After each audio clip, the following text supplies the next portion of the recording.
اور امام الانبیاء صلی اللہ علیہ وسلم نے آپ کی فرمان کا مفہوم ہے، آپ نے ارشاد فرمایا اپنے بیماروں کا علاج کرو صدقے کے ساتھ، صدقے کے ساتھ۔ اگر ایسی بیماری نے ڈیرا لگا لیا کہ جان نہیں چھوٹ رہی، اللہ کے نام پہ صدقہ کیجئے اس بیماری سے نجات حاصل کرنے کے لیے، اللہ کے نام پہ صدقہ کریں۔ لیکن ہمارا چونکہ مادی چیزوں کے اوپر ہمارا یقین، جس کو ہم دیکھ رہے ہیں، جس کو ہم سن رہے ہیں دن رات، اللہ سے ہونا، اللہ کے غیر سے نہ ہونا، یہ ہم نے سنا ہی بہت کم سنا۔ ہم جس سے بھی کوئی بات کریں، مثال کے طور پر ہم کسی آدمی سے کوئی بات کریں، بیماری ہو گئی ہے، فلانی پرابلم بن گئی ہے، پریشانی، تو 100 میں سے شاید کوئی ایک آدمی یہ کہہ دے کہ بھائی نماز پڑھ لو، اللہ سے مانگ لو، وگرنہ 99% لوگ ڈاکٹر کا مشورہ دیتے ہیں، فلانا ہاسپٹل، فلانا ڈاکٹر، فلانا حکیم، فلانا پیر، فلانی جگہ، مخلوق کی طرف۔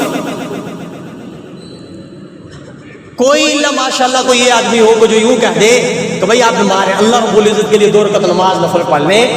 شاید کوئی آٹے میں نمک کے برابر کوئی آدمی ایسا بھی مل جائے کہ جو یوں کہہ دے کہ بھائی آپ منت مان لیں روزوں کی،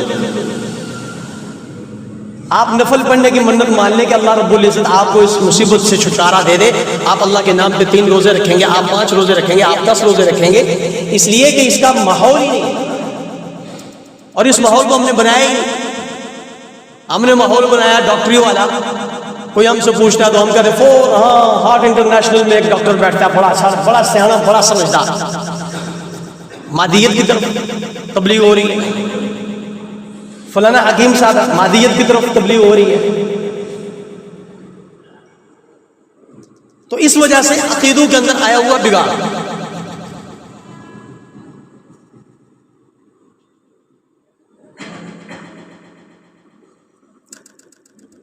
تو اس لیے میرے بھائیو، دوستو، بزرگوں، اللہ نے قرآن میں ارشاد فرمایا کہ وَإِذَا مَرِضْتُ فَهُوَ يَشْفِينِ۔ مسلمان کا عقیدہ یہ ہونا چاہیے میں بیمار ہو جاؤں تو مجھے شفا دینے والا میرا اللہ ہے، میری بگڑی بنانے والا میرا اللہ ہے، حالات کو کنٹرول کرنے والا، حالات کو بنانے والا، حالات کو بگاڑنے والا وہ اللہ ہے۔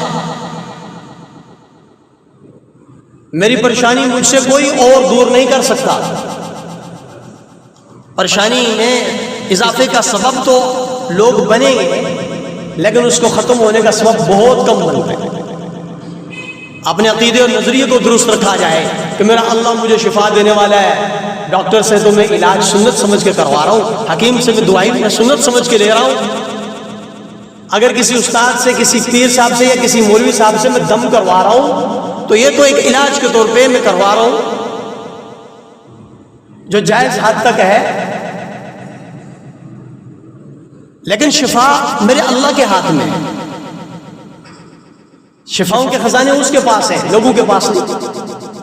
اس عقیدے اور اس نظریے کو سیکھنا اور اس عقیدے اور اس نظریے کا پرچار کرنا،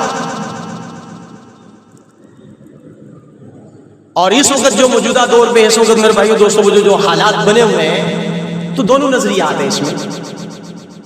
ایک تو اسباب کے تحت ہے، اسباب کے جہان میں جو اسباب اختیار کیا جائے، اور ایک ہے رجوع الی اللہ، اللہ کی طرف رجوع کرنا، اللہ کی طرف رجوع کرنا کہ حالات بنانے والے اللہ ہیں۔ قل اللہم مالک الملک تؤتی الملک من تشاء وتنزع الملک ممن تشاء اللہ یبسط الرزق لمن یشاء ویقدر وفرحوا بالحیاۃ الدنیا ظہر الفساد فی البر والبحر بما کسبت ایدی الناس۔ خشکی اور تری میں جتنا بھی فساد ہے یہ سارے کے سارا انسانوں کے قصبوں کی وجہ سے ہے، انسانوں کے اعمال کی وجہ سے۔ تو دونوں پہلو ہیں، اور دونوں پہلو کی طرف ہمارا پہلو ایک طرف بنتا ہے، دوسری طرف سے ہم چھوٹ جاتے ہیں۔